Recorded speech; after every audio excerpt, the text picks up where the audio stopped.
et bienvenue pour ce nouvel épisode de mon podcast Tricot. Je m'appelle Nam et vous pouvez me retrouver sur les réseaux sociaux, principalement Ravelry et Instagram, avec le pseudo MyNam. J'ai également un blog mynam.com sur lequel je publie un article par projet terminé. Comme d'habitude, vous pouvez retrouver toutes les informations, les renseignements sur les modèles, les fils, les techniques dans la barre sous la vidéo. Je pensais tourner aux alentours du 10 mai, malheureusement j'ai été malade. Ensuite, nous avons dû rentrer en Belgique pour un passage éclair de 2 jours. Et voici à présent le moment enfin disponible pour tourner. Cela m'arrange puisque le mois prochain, je suis en examen jusqu'à la mi-juin et donc je ne pourrai pas tourner avant d'avoir terminé ces examens. Et ensuite, le mois de juillet va être assez chargé, donc j'espère quand même avoir le temps de vous faire une petite vidéo, surtout pour vous montrer la tenue de mon mariage qui a donc lieu le 22 juillet. Passons tout de suite au projet terminé afin que je vous montre la fameuse jupe de la mariée.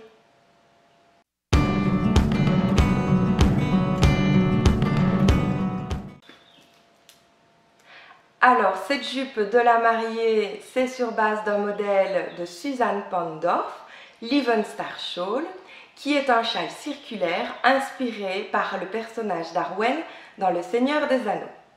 Je l'ai tricoté avec de la Chester Wool & Co. C'est de la Pure Silk Lace, donc 800 mètres pour 100 grammes de 100% soie naturelle non teinte. Ce qui me permettra de teindre ma jupe par après si je souhaite la reporter à d'autres occasions. Alors, je l'ai tricoté avec des aiguilles 3,25. J'ai commencé par monter 144 mailles, ce qui me permet de pouvoir y entrer. Et j'ai tricoté 5 rangs de jersey avant d'attaquer la dentelle. Donc, la voici.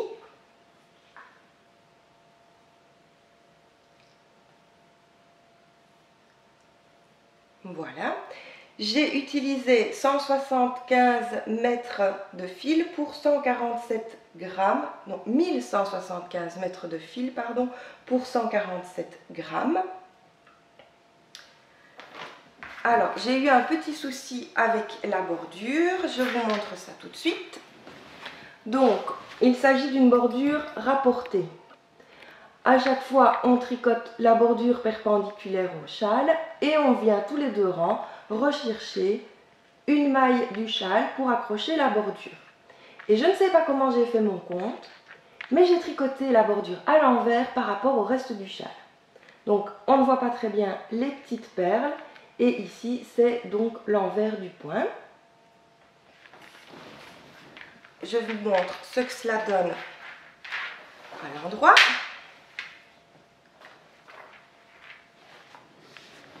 Et donc, voici normalement ce que cela devrait donner.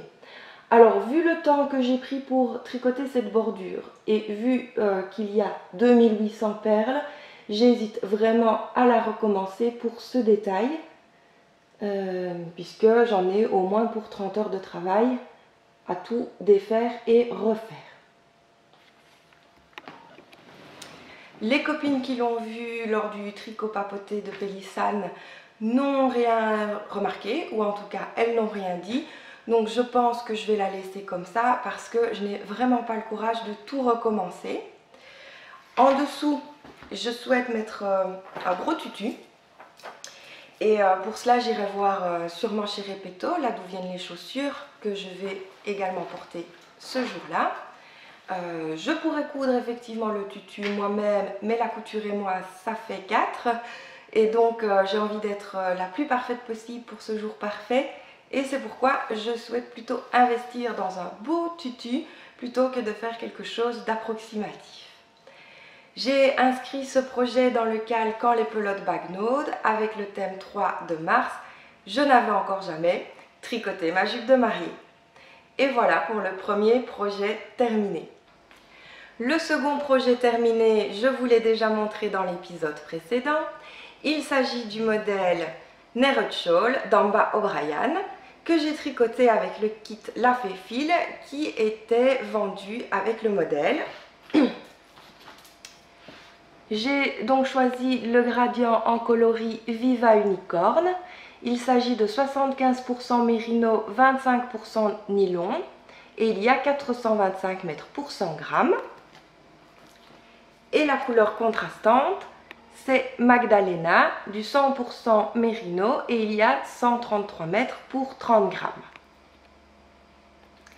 J'ai recommencé ce modèle car lorsque je vous l'ai présenté, j'avais commencé avec la partie intérieure du gradient, c'est-à-dire le gris. Puis je me suis dit que j'aurais quand même bien utilisé toute la partie colorée et comme je n'étais pas sûre d'utiliser l'entièreté de l'écheveau, j'ai recommencé avec le bout coloré du gradient et voici ce que cela donne. Donc c'est un petit châle, il n'est pas très profond et les pointes ne sont pas très pointues puisque je ne suis pas une adepte du blocage agressif. Il est quand même assez long, voilà, et il est parfait en demi-saison pour mettre autour de mon petit cou puisque j'ai été un petit peu malade, j'ai quand même essayé de me protéger mais je ne voulais pas avoir trop chaud, il est donc parfait pour cela. J'ai utilisé 366 mètres du gradient et seulement 40 mètres pour le coloris des finitions. Donc, j'ai fait suivre le fil à chaque fois qu'il y avait une petite entresection, puisqu'il y avait peu de rang, ce qui m'a évité de rentrer plein de fils. Et autre changement, j'ai fait une bordure en e-cord. Moi j'adore l'e-cord, je trouve que c'est très propre, c'est très pratique pour rentrer les fils, ça ne roulotte pas, donc voilà. Normalement c'était du jersey, moi j'ai fait une e-cord. Je l'ai inscrit dans le cal des pelotes qui bagnaudent, le thème numéro 9 de septembre, un petit grain de folie, puisqu'il faut peut-être être un petit peu folle pour croire aux licornes. Et voilà pour le second projet terminé. Le troisième projet terminé, ce sont des chaussettes. Les voici. Je les ai tricotées avec la Hula Hoops Merino Nylon Fingering 425 mètres pour 100 grammes. Il y a donc 65% de mérino, 25% de nylon. Et le coloris, c'est écume. Je les ai tricotées en jersey tout simple puisque j'avais déjà fait le modèle Yanira et que le motif ne ressortait pas vraiment avec cette couleur. J'ai utilisé 196 mètres.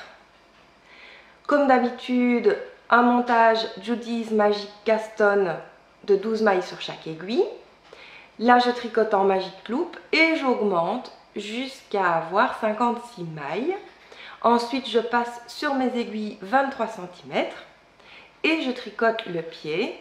Ici, il y a 70 rangs. Pour le talon, je fais le Fish Lips Kiss Heel. Ensuite, j'ai tricoté 35 rangs de jersey et 14 rangs de côte torse 1-1. Et le rabattage, c'est le Simple Stretchy Bind-Off. Je les ai inscrites dans le cal de la boîte à chaussettes 2017, évidemment, c'est la paire numéro 5. Et je l'ai inscrite dans le nouveau cal Protégeons nos petits pieds de Prunelle Création, c'est la paire numéro 1. Donc ça, c'est vraiment très rapide à tricoter, même si je m'ennuie un peu avec le jersey. Par contre, elles sont tout aussi confortables que les précédentes. La laine est vraiment très agréable à porter. Et ça me fait une paire en plus puisque je me rends compte que j'ai souvent froid aux pieds et que je préfère les chaussettes tricotées main que celles que j'ai du commerce. Voici donc pour le troisième projet terminé.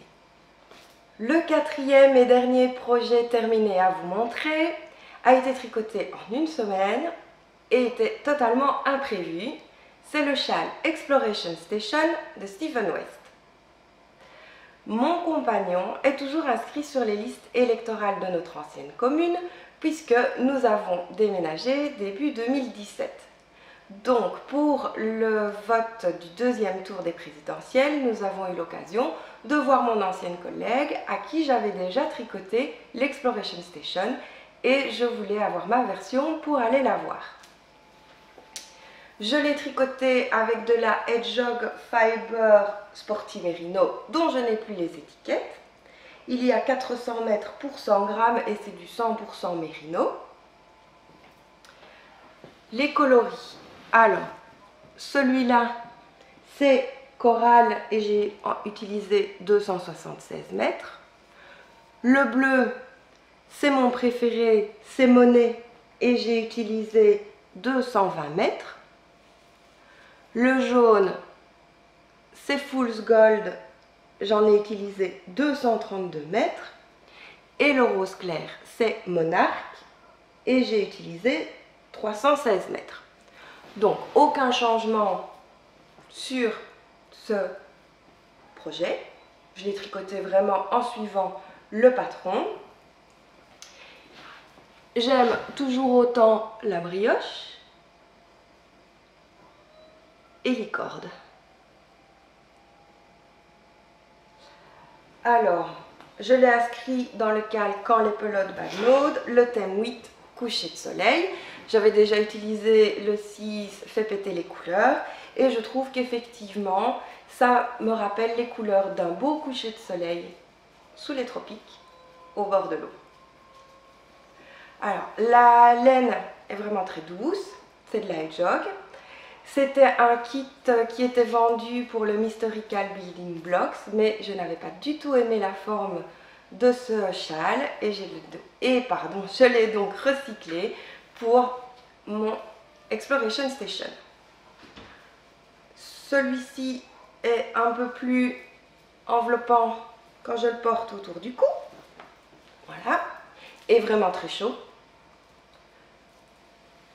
Donc, avant-hier, nous sommes allés aux Nuits européennes des musées. Nous étions en extérieur devant le pavillon Vendôme à Aix-en-Provence pour voir le mapping sur le bâtiment et j'étais vraiment bien contente de l'avoir. Et comme il est bien grand, je peux également le mettre facilement sur mes épaules pour les soirées d'été. Voilà pour ce quatrième projet terminé et nous pouvons donc passer au projet en cours.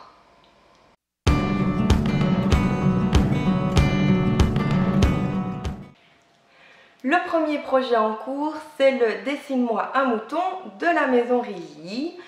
Il me reste une manche à tricoter, mais les manches et moi, nous ne sommes pas copines. Même si depuis que j'ai les aiguilles 23 cm, cela avance beaucoup plus vite. Pour rappel, je le tricote avec de la Fonty bambou, 95 mètres pour 50 grammes. C'est le coloris 459, écru. Et comme couleur contrastante, c'est Fibre d'Art, le Club Monet de juin 2012, 100% bambou, 225 mètres pour 100 grammes. Et donc, le voici, mon pull manchot. Il n'est pas très long. Les petits détails que j'adore, c'est le rabattage avec la couleur contrastante et le petit chevauchement sur la manche. Même si avec un fil aussi peu élastique que le bambou, ça n'a pas été facile, je trouve vraiment que c'est le petit détail qui tue. Le rabattage coloré sur ce petit chevauchement. Donc, j'ai fait plus de rayures que prévu sur la manche pour pouvoir rentabiliser mon écheveau et parce que, comme il n'y a pas une grande hauteur d'écru à la fin du corps, je ne voyais pas pourquoi je ferais une grande hauteur d'écru sur la manche. Voilà pour ce premier projet en cours. Le second projet en cours, c'est normalement une chaussette. Je l'ai commencé, mais cette fois c'est une paire pour chérie. Et comme j'ai l'impression qu'elle est un peu grande, j'attends qu'il revienne pour qu'il puisse l'essayer et voir si je détricote et que je recommence ou pas. Le dernier projet en cours à vous montrer aujourd'hui, c'est un châle puisque j'ai décidé de ne plus avoir que 3 encours sur les aiguilles, une paire de chaussettes, un accessoire et un vêtement. J'ai donc choisi le châle Torquata d'Amba O'Brien pour lequel j'avais déjà le kit que j'avais acheté en même temps que le modèle. Donc il s'agit de Miss Babs, c'est de la Caroline. Il y a 70% de mérino, 20% de cachemire et 10% de nylon. Alors, je vous le montre tout de suite. Voilà, voilà. Donc, il y a chaque fois une bande de mousse, comme ça, puis une partie dentelle. Et au total, il y a 6 couleurs et je suis déjà à la 4e. Il me reste donc une section noire et une section dans une espèce de jaune beige. Alors sur le modèle, il est moutarde et dans mon kit, il est comme ceci et moi je préfère.